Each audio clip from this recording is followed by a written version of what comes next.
김민전 국민의힘 의원 뒤로 하얀 헬멧을 쓴 백골단 단원들이 차례로 들어섭니다. 백골단이 공식 출범을 선언한 곳은 국회 소통관. 국회의원이 신청해줘야 설 수 있는 회견장에 자리를 내준 건 국민의힘 최고위원을 지낸 김민전 의원이었습니다. 아마 이들이 그 청년들의 대표 주자들 가운데 한 분들이 아니실까 이런 생각을 해봅니다. 김 의원은 계엄이 과연 내란에 해당하는지 많은 헌법학자들이 의문을 제기한다고 주장하면서 공권력에 맞서겠다는 백골단을 거듭 옹호했습니다. 윤 대통령이 총으로라도 쏴서 끌어내리라고 했던 바로 국회 그곳이었습니다. 우리 젊은이들의 정당한 분노가 아닌가 이런 생각을 합니다. 감사합니다. 윤석열 대통령 측을 대변한다는 석동현 변호사가 참석한 행사에서도 백골단은 버젓이 하얀 헬멧을 쓰고 무대에 섰습니다. 백골단을 조직한 방공청년단 대표는 유튜브 채널을 운영하는 김정현 씨입니다. 극우 유튜버가 친윤 국회의원에 이어 대통령 측근과 어깨를 나란히 한 겁니다.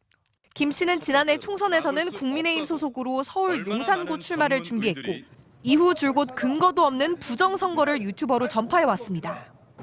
수많은 부정선거의 증거 정황이 발생했음에도 이것을 감추려고 하는 자들은 중국 공산당식 국민투표가 없는 그런 대한민국을 만들려고 하는 것입니다.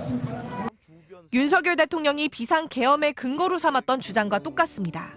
이들이 과거 독재 정권을 옹이했던 백골단의 이름을 내걸고 여당 의원의 도움을 받아 국회로 진출한 건 그 자체로 퇴행이자 극우 세력 바로의 징후라는 우려가 나옵니다. 국회가 민의의 전당이잖아요. 인권을 유린하고 폭력을 쓰던 집단을 이렇게 상징적으로 보여주는 그런 모습을 하고 거기 간다는 것 자체가 어떻게 보면 민주주의 퇴행을 보여주는 거죠. 비판이 커지자 백골단은 오늘 저녁 대통령 관저 앞 도열 시위를 취소했습니다. 하지만 백골단 결성 자체는 번복하지 않았고 자신들의 입장을 다시 유튜브로 전파하겠다고 예고했습니다. MBC 뉴스 이혜선입니다. 이른바 백골단에게 국회 기자회견장 마이크를 쥐어준 국민의힘 김민전 의원은 백골단의 입장을 회견 내내 대변했습니다. 젊은 청년들이 원하는 것은 딱 한 가지입니다. 그것은 바로 헌법과 법률이 공정하게 집행되기를 원하는 것이다. 하지만 기자회견 직후부터 국민의힘과 김 의원에 쏟아진 건 거센 비판이었습니다. 국민의힘은 내란 숙의 윤석열을 지키기 위해 까마득한 정치 깡패의 망령을 되살릴 작정이냐. 현역 국회의원이 무도한 폭력배들을 버젓이 국회 소통관에 등장시켰다. 즉각 의원직을 박탈해야 한다. 야권은 강하게 질타했습니다. 정치 깡패를 부활시켜 결국 윤석열을 방탄하겠다는 것입니다. 폭력을 통한 공권력을 무력화하려는 획책으로 볼 수 있습니다. 개별 의원들도 극우와 손잡는 것도 모자라 내전을 바라냐고 묻지 않을 수 없다. 백골단이 어떤 의미인지 모르냐. 분변을 못 가리는 정치라고 비꼬았습니다.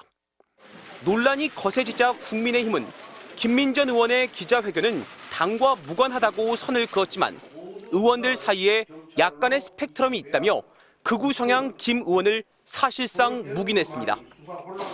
논란이 커지자 김민전 의원은 페이스북에 기자회견에 대해 정확히 모른 채 주선해 송구하다면서도 평화적 시위를 하는 청년들을 폭력적 시위단으로 왜곡해선 안 된다며 끝내 이른바 백골단을 옹호했습니다.